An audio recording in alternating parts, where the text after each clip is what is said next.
Bienvenue à Harbour, on est à la frontière avec la République tchèque en Bavière, à 2h30 de Munich environ. Théâtre donc Harbour de ces championnats d'Europe 2022, championnats d'Europe sur lesquels vous reconnaissez une combinaison bleue, c'est celle d'Emilien Claude sur cette poursuite masculine. Emilien Claude, c'est le Français le mieux placé, il va partir avec 45 secondes de retard sur Erlen Bjørntegard. Vous entendez ces noms-là, vous les connaissez, Erlen Bjørntegard qui a remporté le sprint hier. Un nom qu'on connaît bien en Coupe du Monde, Alexis. Il y a vraiment un plateau très relevé aujourd'hui et durant tout le week-end sur ces championnats d'Europe.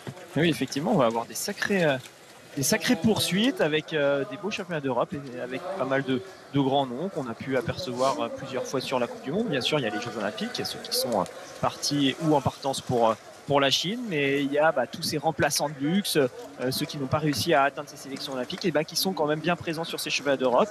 Beaucoup de Norvégiens, des Russes également très en forme, et puis bien sûr une équipe de France emmenée par Emilien Claude qui fait son retour avec ce sprint réussi. Il a eu un petit problème, on va dire, avec le Covid, comme beaucoup de personnes. Il a dû faire l'impasse sur l'individuel, et puis il était bien de retour, bien présent sur ce sprint. Une super 6e place qui va lui permettre d'avoir de l'espoir sur la course du jour. Et ça va partir dans 7 secondes, vous le voyez maintenant moins pour cette poursuite des championnats d'Europe. Erlen Bjørntegard va prendre le départ, le Norvégien de 31 ans qu'on a vu à plusieurs reprises sur la Coupe du Monde. Désormais, il est bien installé sur l'IBU Cup. Il est le leader de ce classement de l'IBU Cup, ce classement de la Coupe du Monde inférieur du circuit B, pardon, je vais m'y retrouver. Et d'ailleurs, ces championnats d'Europe, ils comptent pour le classement général de l'IBU Cup. On va donc les suivre avec énormément d'attention. Ils se sont élancés également Nikita Porchev, Luka Fratscher. On a également vu Petr Pachenko. Oui, on a quand même deux biathlètes qui sont un peu les grands perdants, si on peut dire ça, de ce début de saison. C'est Bjørntegard et Johannes Dahle, tous les deux norvégiens. Tous les deux n'ont pas réussi à atteindre cette sélection olympique qui était ultra serrée, ultra dense. Donc bien sûr que c'est deux biathlètes qu'on va surveiller aujourd'hui. C'est en quelque sorte les favoris. Le classement général de l'IBU Cup, il est important, mine de rien, parce qu'il peut ouvrir en toute fin de saison ou pour le début de la saison d'après des places nominatives sur la Coupe du Monde. Donc c'est sûr que pour certains biathlètes qui pour l'instant n'ont pas accès au quota Coupe du Monde, ça peut être intéressant de jouer ce classement général de l'IBU Cup pour avoir une place nominative qu'ils pourraient utiliser ensuite. On verra à la fin de la saison qui c'est qui le remporte ce classement. Emilien Claude est bien parti avec 45 secondes de retard. Il va désormais falloir attendre de passer au-delà des 2 minutes pour voir les autres Français. Rémi Broutier, Oscar Lombardo et Ambroise Meunier ont également validé leur ticket pour cette poursuite du côté de l'équipe de France. Et pour terminer avec la Norvège, on retrouve grosso modo l'équipe qu'on a eue du côté de Ruhpolding sur la Coupe du Monde, cette équipe qui était venue remplacer les sélectionnés olympiques qui eux étaient partis en stage pour leur impasse pendant cette course en Allemagne. Alors on les avait vus à ce moment-là peu à leur avantage. Malheureusement sur Ruhpolding, il y avait eu plusieurs petits problèmes, notamment sur le relais, on se rappelle, avec ce couac entre les Suédois et les Norvégiens sur l'un des tirs. Mais là, ils sont normalement plus à leur aise sur ce circuit. Alors, on le voit, les conditions sont difficiles aujourd'hui. Un peu de neige qui va venir embêter les biathlètes. Il faudra composer avec ça. Et pour l'instant, Bjørntegard est seul en tête. Justement, pour revenir sur cette piste d'Harbour, Alexis, c'est une piste qu'on connaît peu en Coupe du Monde. En revanche, c'est une piste sur laquelle les biathlètes de l'IBU Cup passent du temps tout au long des saisons, et donc ces biathlètes-là la connaissent. Oui, c'est un site qui est référence pour l'IBU Cup depuis des années. Moi, j'ai eu l'occasion d'y aller plusieurs fois sur des Coupes d'Europe quand j'étais plus jeune. C'est un site, voilà, on le voit vraiment dans la forêt, en Allemagne, au milieu de l'Allemagne de l'Est, voilà, avec des belles montées. C'est ça, principalement, les souvenirs sur cette piste. C'est vraiment certaines montées assez difficiles à gérer. Mais on est vraiment sur une piste qui est sélective. Bien sûr, les Allemands, eux, connaissent très bien ce site puisque c'est à la fois un site qu'on utilise pour l'IBU Cup, mais aussi un site d'entraînement référence pour l'équipe d'Allemagne. Donc on est sur des pistes qui sont habituées à avoir des courses internationales, qui sont bien préparées. Et donc, normalement, il devrait y avoir du beau spectacle sur ces courses. Erlen Bjørntegard a pris le départ avec 21 secondes d'avance sur le Russe avec le dossard 2, là Nikita Porchnev. Est-ce qu'il en a davantage de l'avance le Norvégien? On peut s'en rendre compte sur ce premier intermédiaire. Après 1 km 200 de course, c'est sensiblement pareil. Toujours cette petite vingtaine de secondes donc. Et ce trio de premiers poursuivants où l'on retrouve 2 Russes et un Allemand. Emilien Claude, lui, il est là. Il est dans le deuxième groupe de poursuivants avec son dossard 6. Dans le bon paquet. Alors, je le dis souvent, quand on est en groupe, ça peut permettre ces phénomènes d'aspiration, permettre de revenir sur ceux qui sont devant. Là, on le voit, hein, c'est une piste qui monte beaucoup. Donc, finalement, un individu qui se retrouve seul n'est pas si désavantagé que ça.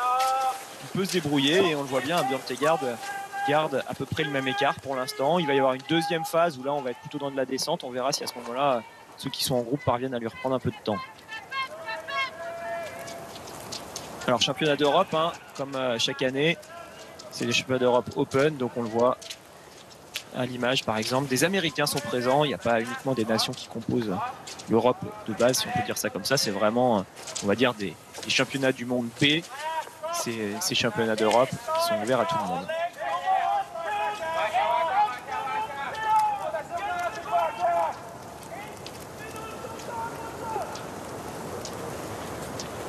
Allez, on retrouve la tête de cette course. Il est toujours là, Erlen Bjørntegard.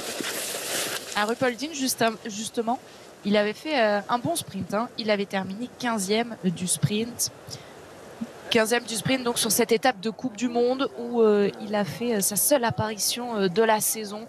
Il fait une bonne semaine ici hein, pour l'instant avec le sprint. Donc, il a remporté. Il a terminé 7e de l'individuel mercredi avec 3 fautes. 17 sur 20. C'est sûr que sur Ruhpolding, on a eu des choses intéressantes avec ces Norvégiens, mais globalement, on les attendait quand même mieux. Au moins Bjørntegard, Jonas Dahle, c'était des biathlètes qui étaient largement capables d'aller chercher un podium ou un top 5. Et je ne sais pas ce qui s'est passé pour eux sur cette étape de Ruhpolding. Peut-être qu'ils se sont mis un peu trop de pression, leur envie de trop bien faire, de montrer qu'eux aussi méritaient une sélection olympique. Et bien sûr, il y a eu des bonnes choses parce qu'ils ont le niveau de toute façon pour faire de belles choses. Mais ils sont quand même passés un peu à côté par rapport à ce qu'on aurait pu attendre d'eux. Et là, on le voit, c'est la catastrophe sur le pas de tir. Alors c'est souvent comme ça, Harbour, des conditions météo qui sont pas simples. Et là, ça va être rocambolesque, clairement. Ce premier tir, alors sur les couchers, ça va aller à peu près. Le vent vient de face, on va être bien installé. Par contre, sur les debout, je vous laisse imaginer ce qui va se passer tout à l'heure.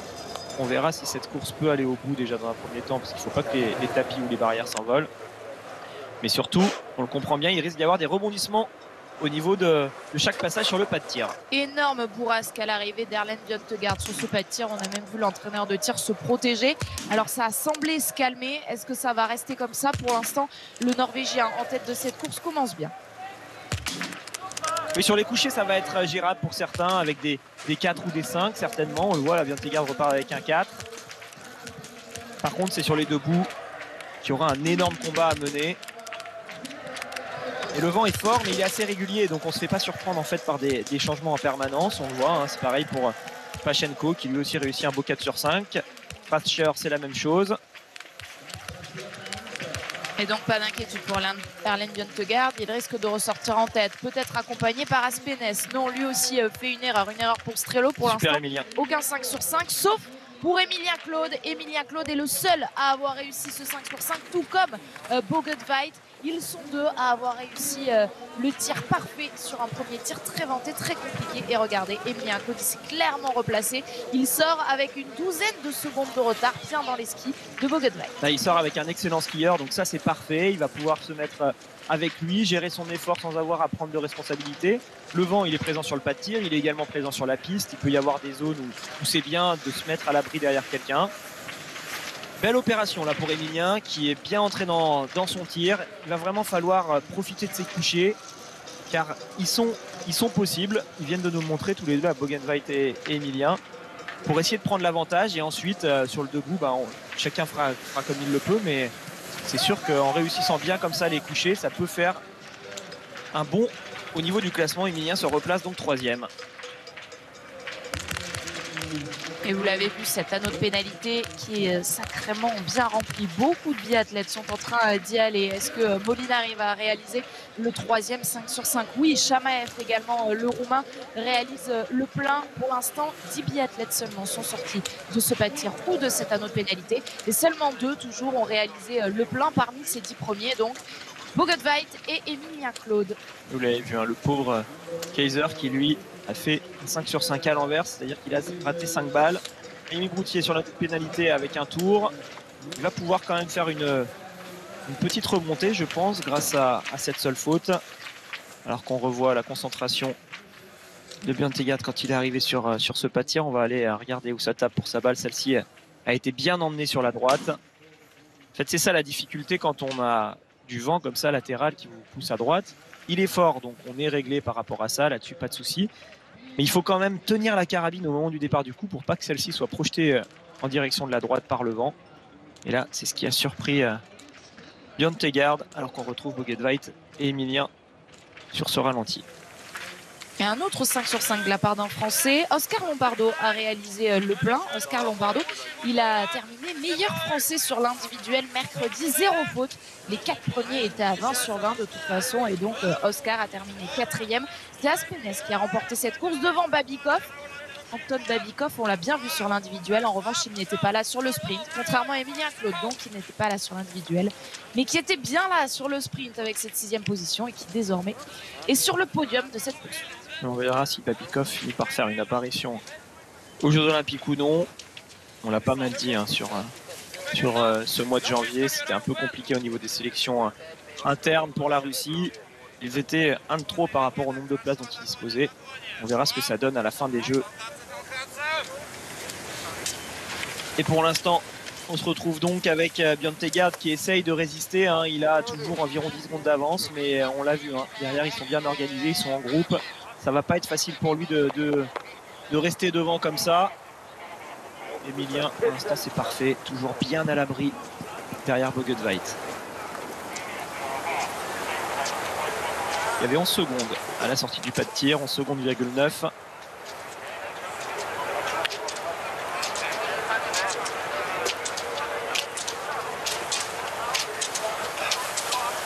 Ce groupe de 4 permet donc de garder cet écart, de garder la pression, surtout sur Erlen Björn Tegard, avec Bogotveit, Emilien Claude, Lukas Fratscher, également Petr Patchenko pour la Russie.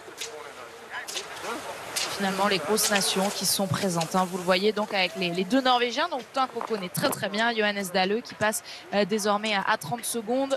Johannes Dahle, il s'était lancé en 9e position. Il avait 48 secondes de retard. Donc lui aussi a réalisé une belle opération sur ce premier tir. Et il est donc avec Aspenes sur la piste, le vainqueur de l'individuel, comme je vous le disais il y a quelques secondes. Oui, j'ai parlé beaucoup d'eux sur le début de la course. Johannes Dahle et Björn Tegard, c'est des biathlètes qui n'ont plus vraiment le choix. Hein. Maintenant, ils sont à un moment de leur carrière où ils commencent à avoir un peu d'âge. Ils sont plus parmi les plus jeunes de leur équipe. Et bon, ils se sont un peu ratés sur ce début d'hiver. Ils n'ont pas réussi à rester sur la Coupe du Monde. Ils ont ouvert quelques portes à des plus jeunes. Par contre, maintenant, ils doivent répondre présent sur ce genre de championnat. Clairement, ils doivent aller chercher les titres pour continuer à donner de l'espoir à leurs entraîneurs, pour continuer à montrer à leurs entraîneurs qu'ils méritent à un moment donné de remonter sur la Coupe du Monde. Et c'est ça qui est compliqué quand on arrive sur cette deuxième partie de carrière. Quand on passe le cap des 24-25 ans, au bout d'un moment, il faut qu'on réponde présent sur les moments clés. Et là, clairement, pour tous les deux, c'est un moment clé, ces championnats. Emilien, lui, aujourd'hui, peut avoir un petit peu de confiance avec le beau tir qu'il a effectué sur le sprint. Il le sait, au niveau du tir, il a vraiment sa carte à jouer. Et là, clairement, celui qui va tirer aujourd'hui à 17 ou à 18 va faire un sacré score. Et ça prouve une nouvelle fois, même si on n'avait plus besoin de preuves, de la densité énorme dans ces équipes, l'équipe de Norvège ou l'équipe de France, Erlen Björn Tegard, puisqu'on est à quelques jours à peine de l'ouverture des Jeux Olympiques, une semaine tout pile avant le relais mixte, qui sera la première course de biathlon à ces Jeux Olympiques.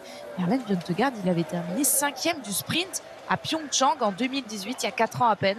Et désormais, donc, il ne fera pas le voyage à Pékin. Il est sur ces championnats d'Europe et il est toujours en tête.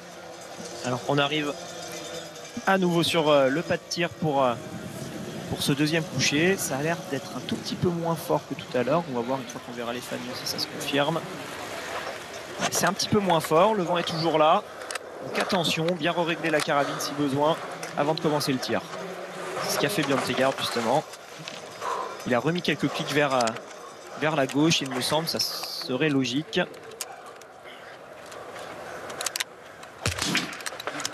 Mais attention parce que le vent a forcé à nouveau, donc là il faut les remettre les clics vers la droite.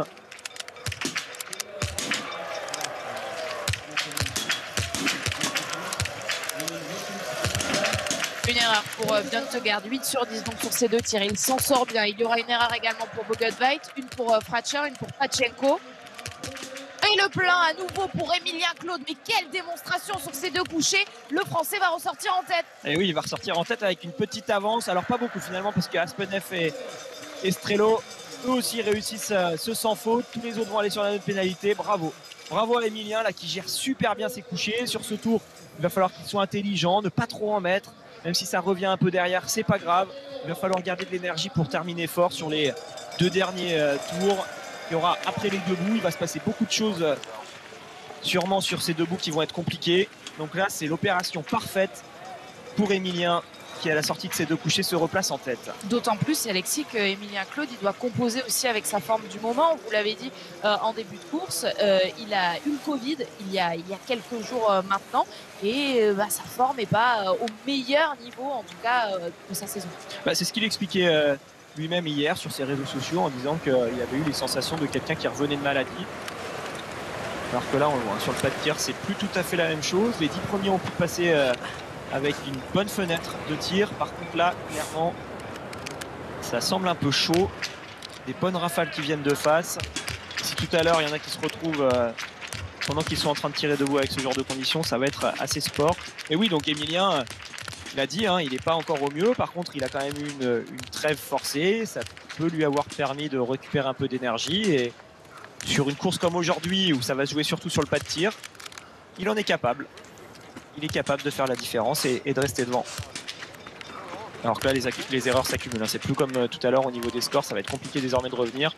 Pourquoi pas en profiter pour Rémi Broutier et Oscar Lombardo qui sont actuellement sur le pas de tir. Il y a eu beaucoup de fautes juste avant eux. Là, s'ils font des 4 ou des 5, ils vont faire un bond et se replacer dans le top 15. Non, malheureusement, une erreur, mais juste une pour Rémi Broutier. C'est de bon augure parce que pour certains, il y a eu beaucoup de tours de pénalité. Et regardez le 12e qui sort, Molinari, l'Italien, avec plus de 1 minute 51 de retard sur la tête. La tête donc d'Emilien Claude à 10 sur 10, tout comme Chamaev, le Roumain. Chamaev, on l'a vu à plusieurs reprises sur la Coupe du Monde cette saison. Je ne sais pas s'il y a des biathlètes qui sont présents et qui vont aller ensuite en Chine, alors qu'on voit cette erreur, elle est loin en bas à droite pour Björn Tegard. C'est possible pour certaines petites équipes que des biathlètes profitent encore de ces championnats d'Europe. Alors, il y a des délais après pour entrer en Chine. Il faut bien sûr arriver au bon moment par rapport à tous ces délais, par rapport à tous les tests Covid, etc. qu'il y a effectués. Et devant, Aspenef est revenu sur Emilien. Il y avait 6 secondes quand ils sont sortis du pas de tir, donc c'est assez logique. Par contre, c'est le seul à avoir fait l'effort, car il était accompagné de Strelo. Et Strelo, il est là, toujours à environ 5-6 secondes. C'est surtout Aspenef qui a décidé de forcer pour essayer de revenir sur Emilien, plus qu'un Emilien qui aurait temporisé. Bogotveit qui lui était avec Emilien Claude tout à l'heure sur la piste à la poursuite d'Erlen Björn Tegard. Erlen Björn Tegard, justement, il est sorti en 4e position à 13 secondes. Il est là, regardez, dans le groupe derrière avec son dossard 1. Et donc Français, Norvégiens et Allemands sont pour l'instant aux avant-postes. Vous n'êtes pas dépaysés par rapport à la Coupe du Monde. Oui, et justement, si on veut continuer ce jeu des petites différences entre l'équipe norvégienne, l'équipe française, l'équipe russe, on se rend compte que l'équipe française a moins de profondeur que l'équipe norvégienne. Là, on a vraiment une équipe de Norvège qui est présente sur ce championnat d'Europe qui pourrait, pour certaines nations, être carrément une équipe Coupe du Monde. C'est pas vraiment le cas pour l'équipe de France. On le voit qu'on a de très bons biathlètes qui sont pour certains encore juniors, qui sont pour certains dans les toutes premières années seniors, qui sortent un petit peu pile au bon moment, à la différence d'une Norvège où vraiment on a des athlètes qui sont bloqués parce qu'il n'y a pas assez de place sur la Coupe du Monde. On se rend compte qu'en France, on a un savoir-faire, on a moins de densité, on va dire, chez les jeunes, parmi les pratiquants. Par contre, on arrive à conserver nos talents et ça, c'est intéressant. Et finalement, on se retrouve toujours avec une équipe Coupe du Monde qui est ultra compétitive, mais on n'a pas ce luxe peut-être que peut avoir la Norvège de dire même si à un moment donné il y a 2 biathlètes qui sont en méforme sur la Coupe du Monde, on peut en faire facilement monter d'autres. Nous, on est toujours obligé de préserver les athlètes qui composent cette équipe, mais au final ça marche très bien et ça marche depuis des années. C'est la même chose pour la Russie qui a toujours des équipes très denses avec un peu ce bouchon sur Olivier Cup avant de pouvoir enfin accéder à la Coupe du Monde. C'est logique, c'est des nations où il y a énormément de pratiquants qui font du ski de fond chez les jeunes et donc assez logiquement ils sont nombreux à prétendre à des places en Coupe d'Europe ou en Coupe du Monde. Et ils sont ensemble pour l'instant, les Russes les mieux placés sur cette poursuite.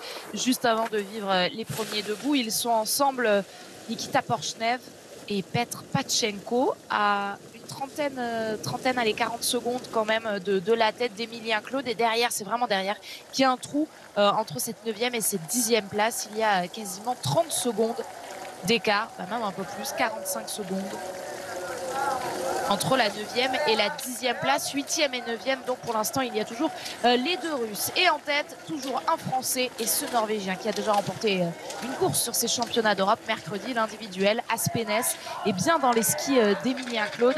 Et pour l'instant, pas de relais entre les 2 hommes. C'est le Français qui continue de faire le travail devant.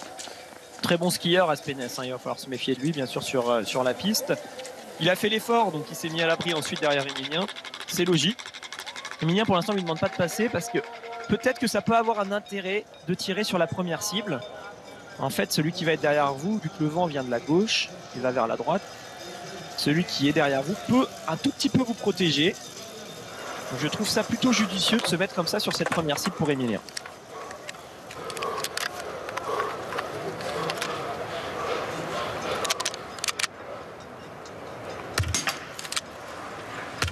Attention, Aspenes a très bien commencé, très vite. Il y a une fenêtre au niveau du vent. Là, c'est pas très fort. Il en a bien profité, le Norvégien. Ça risque de forcier désormais, et c'est le cas.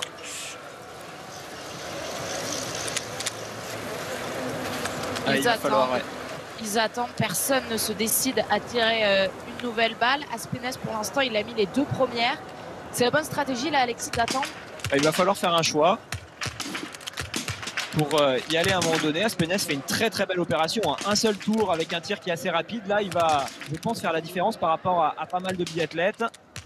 Et Emilien s'en sort assez bien. Allez, 2 tours, ça va être la moyenne plutôt haute de ce tir. Donc vraiment super opération pour Aspenes. Les autres repartent quasiment tous avec 3 tours. Donc Emilien va conserver normalement la 2e ou la 3e place. Donc Edvait lui aussi va faire que 2 tours. Et attention aux Russes qui pourraient faire le sans faute. Et là, clairement, c'est le gros coup de ce tir pour Patchenko. Patchenko qui va pouvoir ressortir donc en 2e position derrière Aspenes. Aspenes qui a été intelligent en tirant ses 2 premières balles. Donc malgré une erreur, il est ressorti en tête. Moins de 10 secondes d'avance pour Aspenes, toutefois moins de 10 secondes d'avance sur Petr Patchenko. Et tout le monde repart pour un tour sur cet anneau de pénalité. Et c'est Emilien qui va ressortir normalement le premier de ce groupe qui est sur l'anneau de pénalité. Alors je crois qu'il va être avec un Allemand. Je ne sais pas si Strelo ne va pas être avec lui. On va regarder ça. Et il y aura également un Russe qui va revenir au contact, qui a fait lui qu'un seul tour. Je crois que c'est Tomchin, on va voir. Alors Porchnev, non c'est Porchnev, voilà. Donc Strelo est bien là, Emilien et donc Porchnev. C'est ces 3 là qui vont peut-être bien se battre pour la dernière place sur le podium si Aspenes et Patchenko réitèrent leur gros coup de ce premier debout. Et lui aussi, il réitère son gros coup. Et ça fait 3 fois déjà depuis le début de cette course. C'est Chamaev, vous l'avez vu, le Roumain sur lequel la réalisation était concentrée. Eh bien, petit miracle, il est à 15 sur 15 malgré ces conditions dantesques. Il ressort en 8e position, lui qui a le dossard 21. C'est ça qui est fou, il y en a toujours un qui réussit à faire le tir parfait. Et là, ça semble plutôt correct actuellement sur le pas de tir. On voit des bons scores. Mollier arrive à ressortir avec un seul tour. Attention, c'est dommage, il s'est accroché avec son système de portage. Et là, il risque d'y avoir quelques 5 sur 5. Attention pour les Français. Rémi Broutier et Oscar qui vont arriver. Essayer d'aller au moins assurer un 4. Malheureusement pour Pour Rémi, ça commence pas super bien. Il y aura 2 tours au moins. Et même 3. Alors que dans le même temps, vous l'avez vu, Philippe Horn, là aussi un garçon que l'on connaît bien, le voici juste là au premier plan. Philippe Horn a lui réalisé le plein. 4 erreurs quand même depuis le début de cette course et donc ressort en 12e position avec 1,43 de retard. On revoit l'installation d'Emilien Claude. On l'a vu, Alexis, souffler à un moment. Bah, oui, il a eu de la neige apparemment dans son viseur, dans sa hausse au moment où il s'est installé. Et c'est dommage qu'il n'ait pas réussi à s'installer aussi vite qu'Aspenez, qui en a bien profité. Il n'y avait pas de vent au moment où il a tiré ses 2 premières balles. Ensuite, ça s'est levé d'un coup avec une rafale. Donc là, tout le monde a attendu, Aspenez également. Et il avait déjà au moins ses 2 balles d'avance qu'il avait réussi à mettre avant que la rafale arrive. Et ça lui a permis de faire une belle différence par rapport à quasiment tout le monde. Seul Pachenko a réussi à limiter les dégâts et il va mettre la pression aux Norvégiens sur ce dernier tir.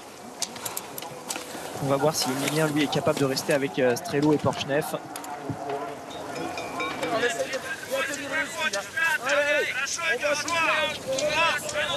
Et c'est la consigne de ses coachs tout de suite à Emilien Claude, bien tenir les skis. Malheureusement, on sent que c'est difficile pour Emilien Claude qui essaie de faire l'effort. En plus, vous l'aurez compris, hein, Emilien Claude, il est 4e sur ce dernier tir. Vu les conditions, tout est possible. Oui, Emilien, il faut qu'il soit patient sur cette partie montante. On le voit, il est un petit peu juste. Alors, on l'a expliqué, il revient d'isolement Covid, donc forcément, il n'est pas au mieux par rapport à d'autres qui sont actuellement très en forme. C'est une partie qui monte beaucoup, qui correspond un peu moins à ses capacités physiques. Par contre, quand on arrive là, voilà, au sommet, derrière, on bascule dans la descente. C'est là qu'il pourrait essayer de revenir, reprendre quelques secondes aux 2 qui sont juste devant lui, sur une partie qui lui correspondra mieux, avec un profil où on va plus vite. Un mot sur les autres Français. Rémi Broutier est ressorti 26e, Oscar Lombardo 28e.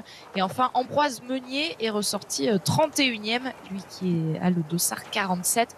Des petites remontées pour chacun de ces Français, puisqu'ils ont un dossard plus élevé par rapport aux positions que je viens de vous donner à la sortie du 3e tir. Ça y est, Emilien Claude est de retour dans les skis du groupe, du duo qui est devant lui. Là, c'est très bien géré, là, cette partie pour Emilien. Il a laissé partir là où ça montait raide. Derrière, on le voit, ça s'aplatit un peu. Il faut faire une relance. Emilien, à ce moment-là, fait parler sa puissance. Il revient au contact. Et là, c'est tout bon parce que maintenant, il va pouvoir se mettre à l'abri en direction du pas de tir. Un pas de tir sur lequel on ne sait pas trop à quoi s'attendre hein, pour ce dernier tir. On a eu un peu de tout. Du vent fort et régulier pour les couchers, pour les premiers couchers. Du vent un petit peu irrégulier sur le deuxième coucher. Un vent fort pour l'un des 2 bouts.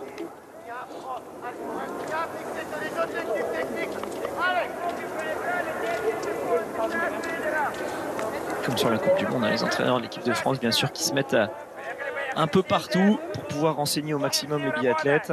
Les objectifs techniques, c'est ce qu'on a entendu comme consigne pour Emilien Claude? Oui, essayer de se concentrer sur des points vraiment techniques qui vous apportent quelque chose plutôt que de laisser divaguer votre esprit sur tout et n'importe quoi. Ça peut vous déstabiliser. Attention, là, Emilien, il était à peine loin sur cette relance. Il faut bien se mettre dans les skis pour rester protégé au maximum, profiter de l'aspiration s'il y a une descente.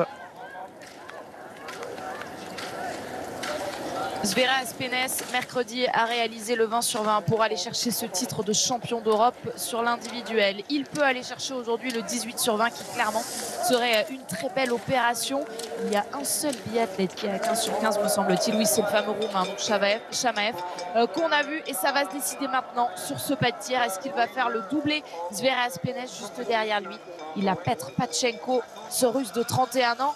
Qui lui veut clairement se racheter puisqu'il a terminé 30e de l'individuel, il était loin, et 4e du sprint, il était juste au bord de ce podium. Le petit clin d'œil, on est confiant du côté de la Norvège et ça va se décider tout de suite. Mais là le vent a l'air plutôt pas mal pour essayer d'aller chercher un bon score. On n'est pas sur de la grosse rafale, il faut qu'il en profite. Aspenez, un grand talent qu'on verra certainement sur la Coupe du Monde.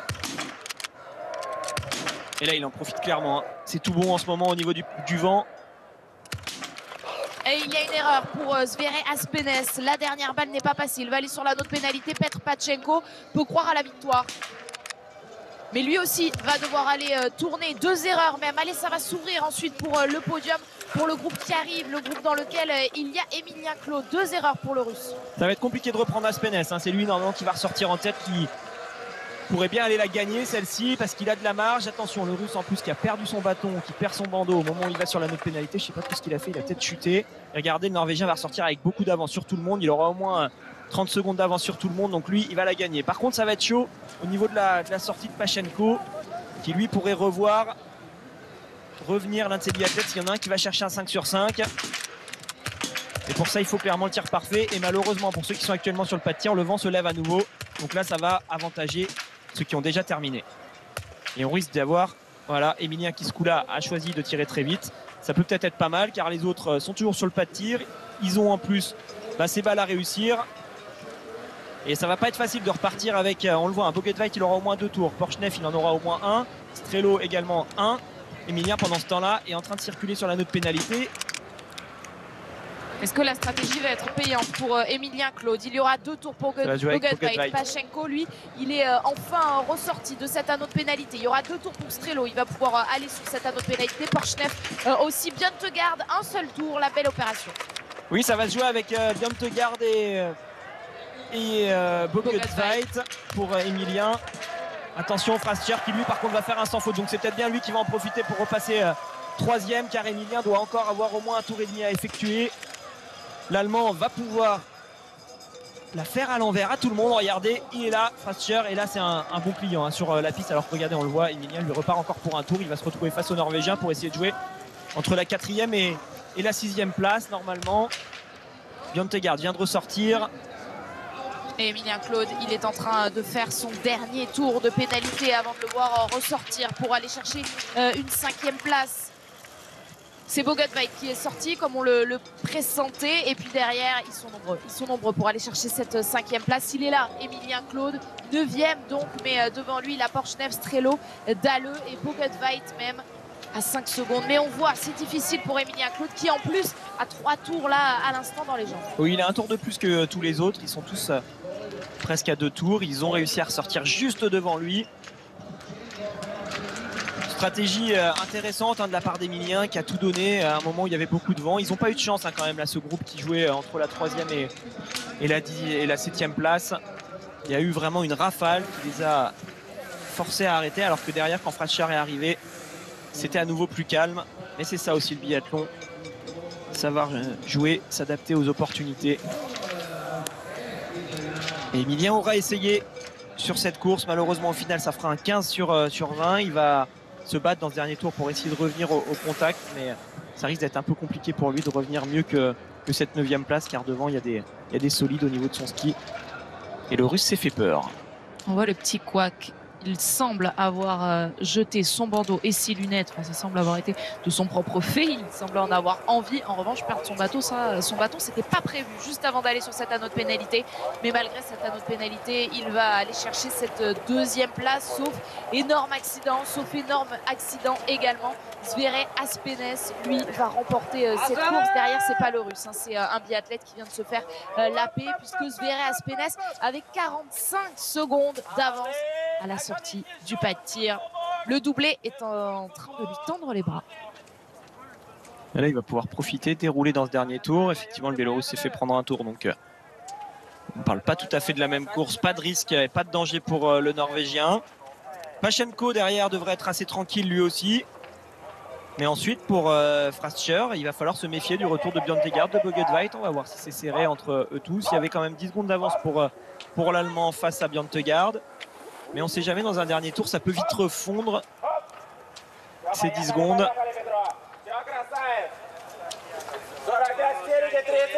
Sensiblement le même écart, toujours cette quarantaine de secondes.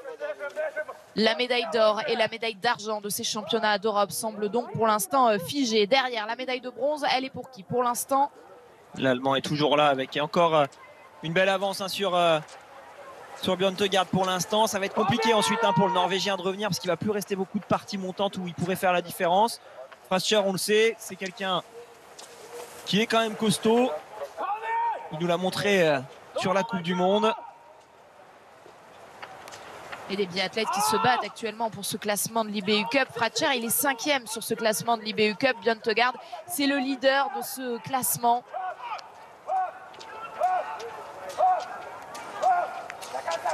Johannes Dalle pour aller chercher cette 5e place. Essaie de décrocher Bogotveit.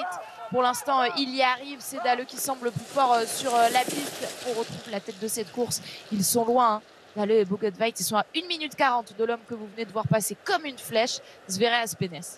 Oui, et Fraster, hein, vous vous rappelez, Antol, c'est lui qui avait croqué dans le dernier tour Éric Perrault. Donc c'est un biathlète qui est capable de finir fort.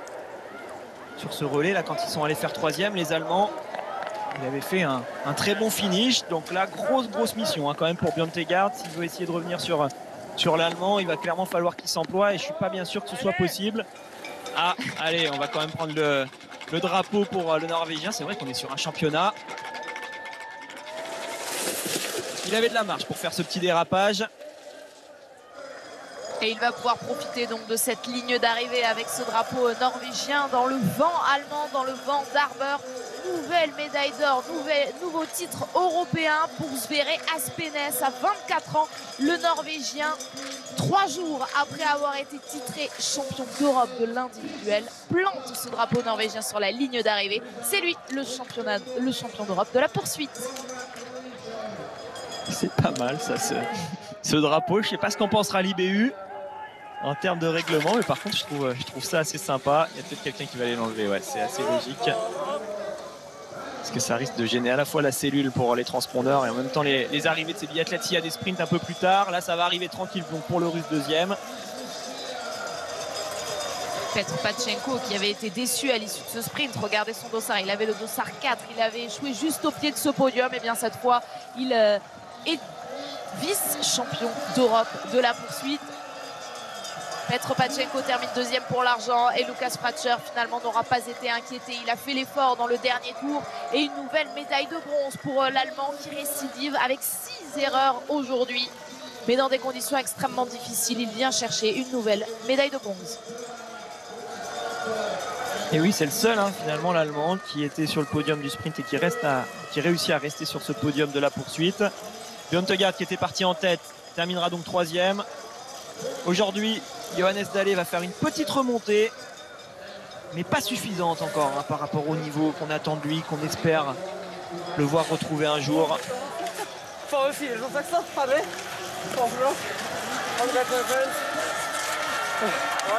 Les Norvégiens qui arrivent dans cette terre d'arrivée, 4 Norvégiens aux 6 premières places quand même.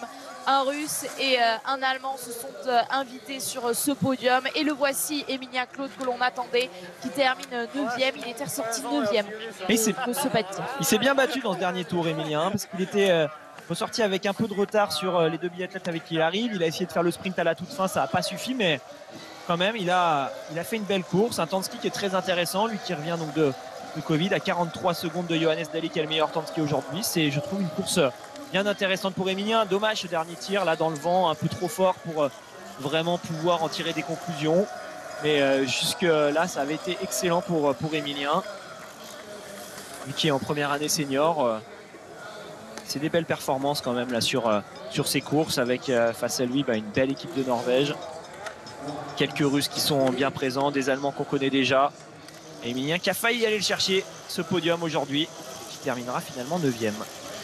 Et le Roumain au meilleur score derrière la carabine, Shamaev, termine donc 10e, lui qui était parti 21e de cette course, devant Philippe Horn et devant Tom Shin, le Russe qui vient de passer cette ligne d'arrivée.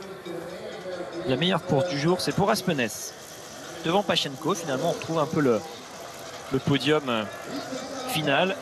Quand même, la 3e course du jour, elle est pour Shamaev, on a bien parlé, le Roumain, qui a fait une super performance, notamment sur le pas de tir. Allez, ça va arriver pour Rémi Broutier, normalement, sur cette ligne d'arrivée. 14e, il sera bien remonté à l'issue du tout dernier tir. On attend Ambroise Meunier et Oscar Lombardo, les 2 autres Français engagés sur cette poursuite des championnats d'Europe aujourd'hui.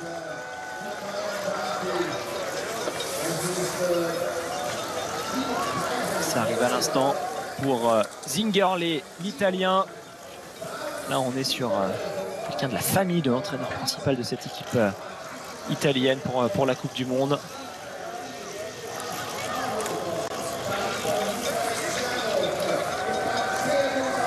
Et un autre Italien qui fait une drôle de tête sur cette ligne d'arrivée, c'est Braunhofer. C'est vrai, il y a eu beaucoup d'erreurs pour pas mal de biathlètes aujourd'hui sur un pas de tir très vanté, mais finalement on a vu que c'était parfois jouable, hein, une victoire donc à 17/20 aujourd'hui pour Sverre Aspenes et quelques biathlètes quand même qui ont réussi à surnager avec des 17/20, le 19 donc meilleure performance elle est pour Chamaev. Le voici Rémi, c'est Ambroise Meunier pardon, qui vient de passer cette ligne d'arrivée. Rémi Broutier, il était là en 14e position. Ambroise Meunier termine 30e avec son dossard 47. Oui, au niveau du tir, c'était jouable. Voilà, le meilleur aujourd'hui, enfin, celui qui va gagner à 17, on le savait, hein, à partir de 17 et au-dessus, ça pouvait permettre de faire de très belles choses. Chamaev qui partait 21e, lui était un peu loin, même malgré son 19/20, bah voilà, il sera resté aux portes de ce top 10. Mais bien sûr, on le sait, dans ce genre de conditions, il y en a toujours un qui va chercher le gros score, alors que là, on le voit, il y aura un sprint pour Oscar Lombardo qui va faire la différence peut-être face aux Russes avec qui il était à ce moment-là. Selon en tout cas le passage sur la ligne d'arrivée et les premières constatations de la Fédération internationale, oui, Oscar Lombardo est 2 dixièmes devant Povarnitsin. Oscar Lombardo 4e et dernier français donc à passer cette ligne d'arrivée en 37e position. Il y a une jolie poursuite sur ces championnats d'Europe qui avaient vraiment de beaux individus avec une belle compétition, des noms qu'on va revoir pour pas mal d'entre eux sur la Coupe du Monde, soit en fin de saison, soit les saisons prochaines. Il y a pas mal de biathlètes qui doivent passer par ces championnats pour faire leurs armes, pour progresser. C'est le cas d'Emilien qui certainement un jour intégrera de manière, on va dire, presque définitive cette Coupe du Monde pour l'équipe de France. Pour l'instant, il n'y a pas beaucoup de place, mais on sait, il a du talent. Il nous l'a prouvé depuis maintenant plusieurs saisons. Et je trouve que c'est très intéressant, ces championnats d'Europe pour lui. On verra s'il arrive à faire encore mieux sur les prochaines courses qu'il fera sur ce circuit IBU Cup. Et il nous l'a prouvé donc encore aujourd'hui avec ce top 10. Emilien Claude parti 6e qui termine en 9e position. Victoire pour Sverre Aspenes, le nouveau champion d'Europe de la poursuite, qui succède au palmarès à Artem Prima. C'est Artem Prima qui s'était imposé à Douzniki la saison dernière en Pologne sur les derniers championnats d'Europe. Et bien voilà, on a un nouveau champion d'Europe de la poursuite. Il est norvégien, ça ne vous étonnera pas. Il s'appelle Sverre Aspenes. Il s'impose devant Petr Pachenko et Lukas Fratscher pour l'Allemagne.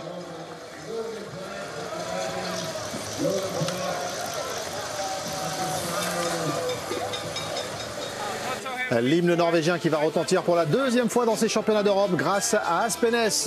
Hymne qu'on va vivre dans quelques instants avec Alexis et Anne-Sophie. Un objet fera son apparition sur notre plateau juste après une pause. C'est au moins aussi précieux que la carabine d'Alexis pour son atelier. Un indice, Formule E, Arabie Saoudite, premier Grand Prix de la saison en Formule E. Paul Petit. E-Prix même. E-Prix. Ça fait beaucoup d'indices là. C'est un objet que beaucoup de fans de sport auto aimeraient manipuler. A tout de suite pour la suite de ce beau samedi. 4e médaille d'or, oui, en effet, avec la victoire sur les 2 sprints, donc, et masculin et féminin. La victoire sur l'individuel homme, ouais. donc, avec Aspenes. Maintenant, la victoire sur cette poursuite homme pour Aspenes. Et puis la médaille de bronze également tout à l'heure pour la Norvégienne Jenny Hinault. On fera un point complet sur le tableau des médailles pour ces championnats d'Europe. On rappelle demain le programme. On sera ensemble à partir de 13h. Le relais mixte et le relais mixte simple. Ce seront les courses que nous vivrons ensemble. D'ailleurs, on découvrira les compositions de nos relais. Ce sera relais mixte tout d'abord et relais mixte simple ensuite demain à partir de 13h. Alexis, est-ce qu'il y a des noms qu'on va voir monter là sur le podium, qu'on risque de voir sur la Coupe du Monde dans les semaines, dans les mois qui viennent? Oui, justement, Aspenes, je pense qu'il a surveillé quand même pas mal de talents des deux côtés, ski et tir. Après, Johannes Dalle, bien sûr, qui lui va être sur la cérémonie des fleurs en 5e. Qu'on espère pas oublier de prendre le drapeau là, ouais. Qu'on espère voir revenir. En plus, il l'a planté, c'était assez marrant là ce qu'il a fait avec. Je sais pas ce que l'IBU en a pensé, mais en tout cas, c'était joli à voir qu'il le plante comme ça sur la ligne d'arrivée. Mais voilà, dans cette cérémonie des fleurs, moi, les 2 noms que je retiens le plus, c'est eux, c'est Johannes Dalle et Aspenes. Bjørn on le connaît et maintenant ça va être un peu compliqué pour lui. Pachenko, pareil, il a 31 ans. Pour la Russie, ça va être compliqué de vraiment réintégrer cette équipe il est plutôt quand même sur une deuxième partie de carrière, enfin une carrière bien avancée. Et par contre, Fratscher, pourquoi pas le voir sur la fin de saison avec l'Allemagne. Il peut encore progresser un peu, mais pareil, lui, il a déjà 27 ans. Donc on est quand même, pour la plupart, sur des biathlètes qui sont plutôt en deuxième partie. On est pile à la limite pour Aspenez, pour Johannes Dalle, dans les années où il faut à tout prix que dès l'année prochaine ou l'année suivante, ils montent sur la Coupe du Monde. Sinon, après, ils auront un petit peu loupé le bon wagon. Deuxième partie, vous êtes même gentil. Il y en a d'autres à 27, 29 ans, ils étaient à la retraite. C'est ça. N'est-ce pas, Alexis? J'ai arrêté à 29 ans. C'est bien vrai. La petite musique qui retentit, le podium avec l'hymne norvégien pour la médaille d'or d'Aspenez, et ça nous emmène jusqu'à 16h. La Formule E, le grand retour de la Formule E, les deux premières courses, les deux premiers e-prix de la saison en Arabie Saoudite avec Jean-Éric Vergne côté français. Toujours plus d'écuries prestigieuses, des constructeurs prestigieux et une bataille qui sera palpitante pour ce nouveau titre de champion du monde en Formule E cette saison. Allez Anne-Sophie, la cérémonie qui débute. Avec 4 Norvégiens dans cette cérémonie des fleurs, un Russe et un Allemand. C'est assez impressionnant. Alors, plusieurs nationalités sur le podium, mais regardez, les 3 ensuite, le 4e, le 5e et le 6e, eh bien, ils sont norvégiens, tout comme le premier, donc, qui sera appelé dans quelques instants. Pour l'instant, honneur à l'Allemagne de Lukas Fratscher, qui va être appelé. Lukas Fratscher, qui est 5e au classement IBU Cup, qui va conforter donc cette place en haut de ce classement en IBU Cup avec cette médaille de bronze.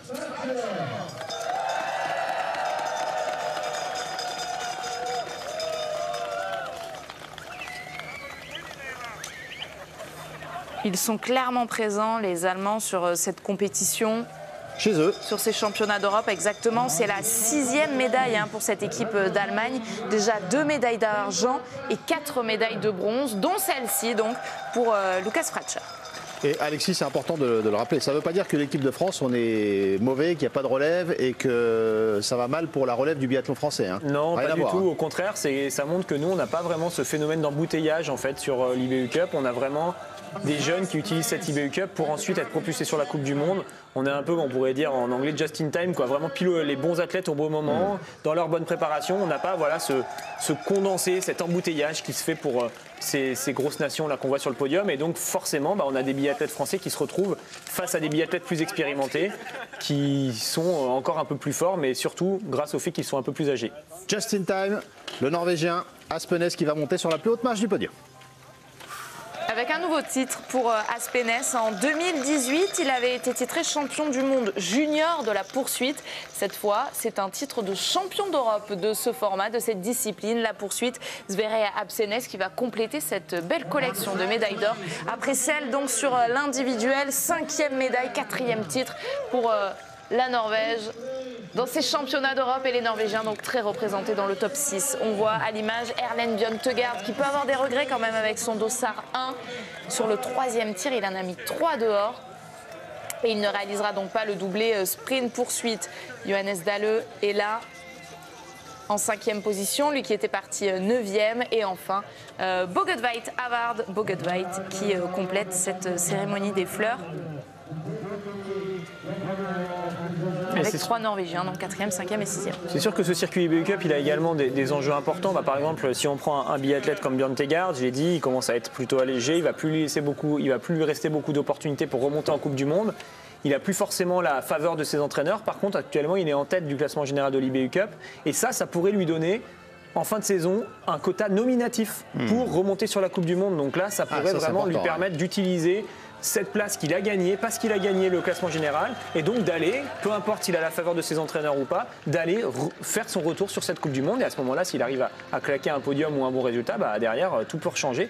Donc on a quand même plusieurs choses qui se jouent sur ce circuit inférieur, et pas mal de carrières qui peuvent être à tout moment remis en question si ça ne veut pas fonctionner au bon moment. L'hymne de la Norvège pour Aspenez, vainqueur de cette poursuite. Et on vous parle de 2 grands événements à venir, les finales de conférence en NFL et les U20, tournoi des 6 nations à venir sur notre chaîne. L'hymne norvégien.